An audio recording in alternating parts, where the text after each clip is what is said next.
Hey people, this is just a quick video on how to quickly mute all the audio on your PS5.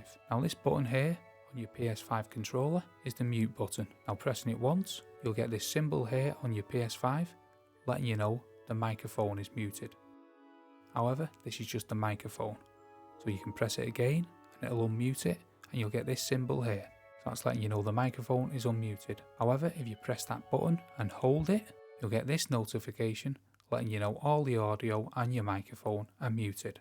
So if you press the PlayStation button and then you come down to the mic, it'll let you know all the audio is muted. So you can select this turn off muting and this will unmute everything on your PS5. Now everything is unmuted.